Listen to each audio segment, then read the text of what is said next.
Thanks for stopping by the Surge T channel. I am Surge T, and in this video I'll be taking a look at the official teaser trailer for The Mandalorian Season 3. I looked up the date and saw that it will be released February 2023 on Disney Plus, so they'll be streaming there.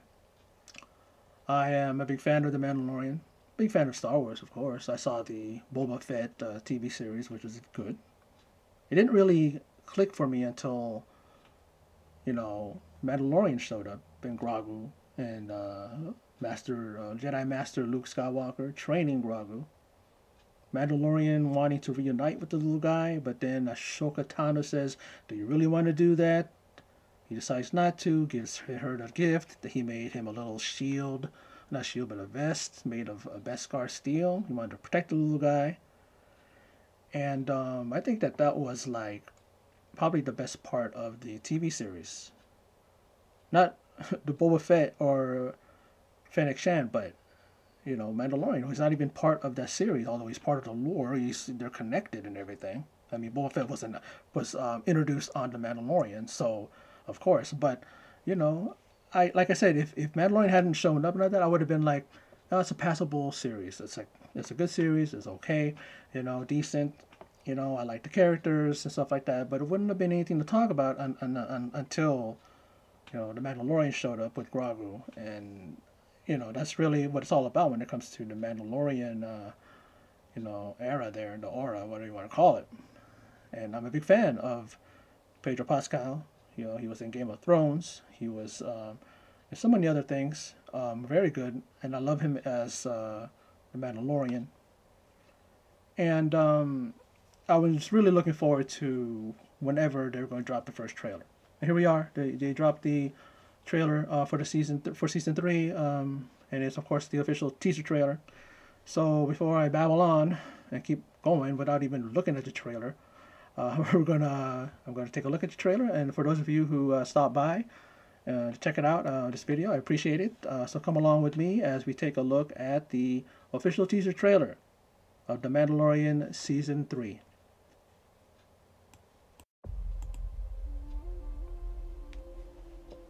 Oh, This is the one that you saved? I love that they did that. You are as its father. A clan of 2.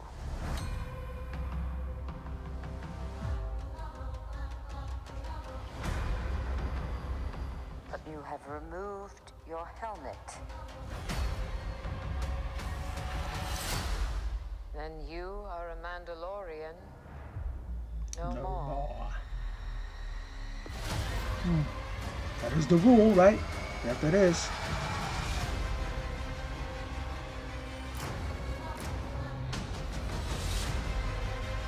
Your cult. Oh, there he is. Our people. Great Karga back in the house.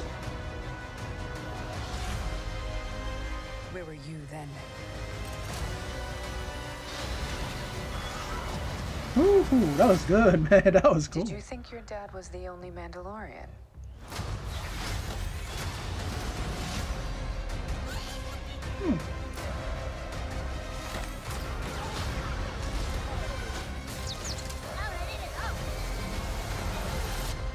All right, kid. Hang on. You ready for an adventure?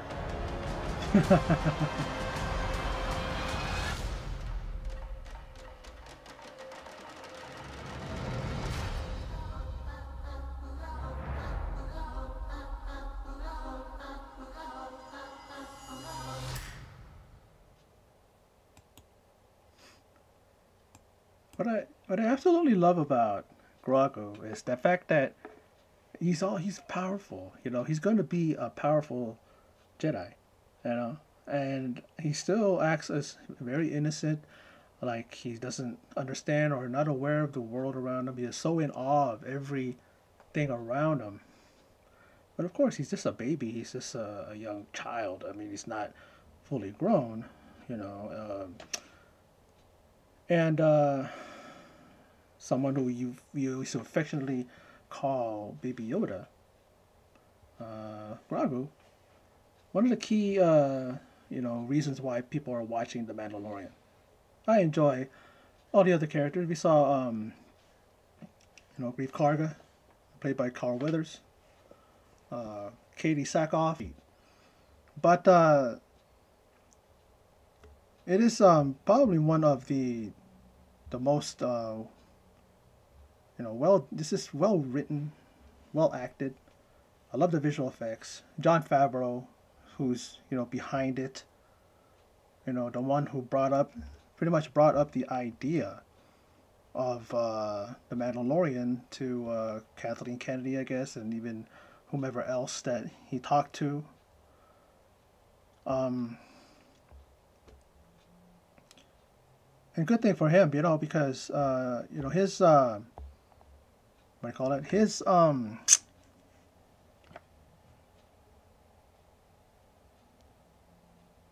okay, Bo-Katan.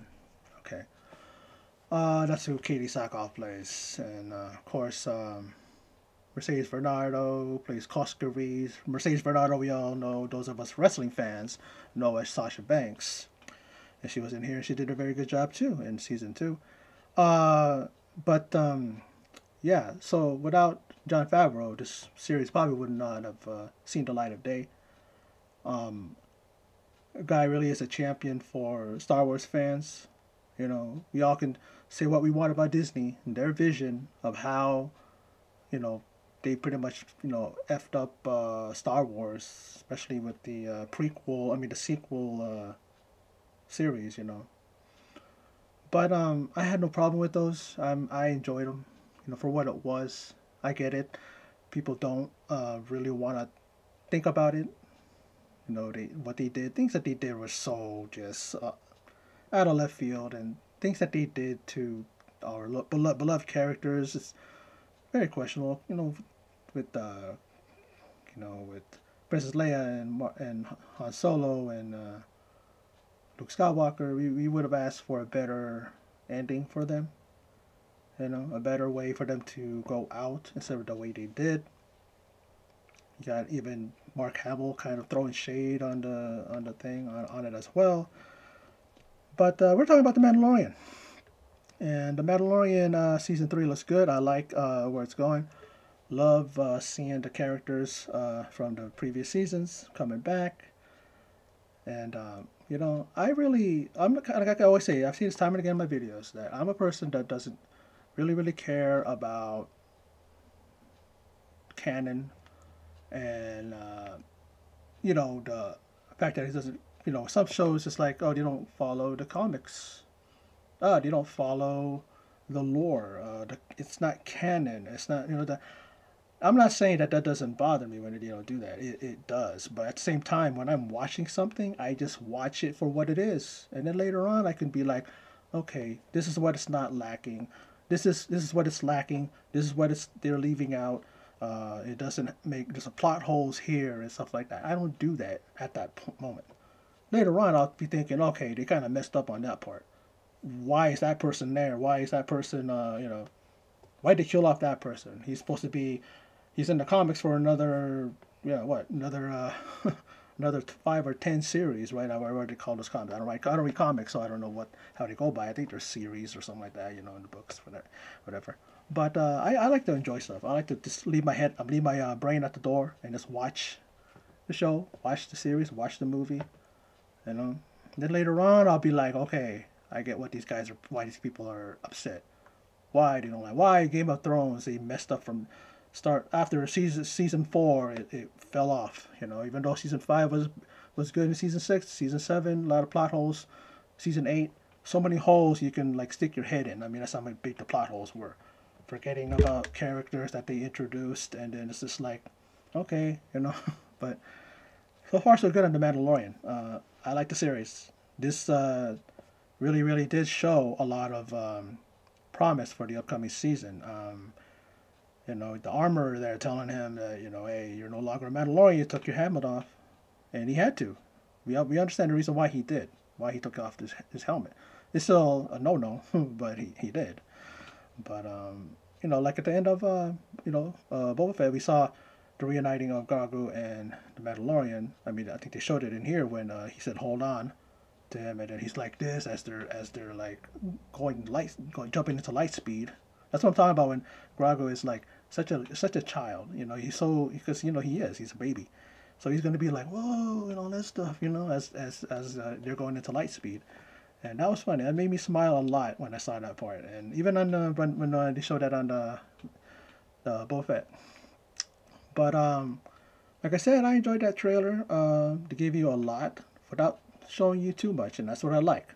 When you do a trailer like that, you don't show everything, because there's movies that do that, and the reason why they do that is because they know their movie sucks. So they're gonna show you every good part of a movie or a TV series, and then they're gonna lure you in and suck you in, and then when you watch the show, you're like, that thing was a piece of crap.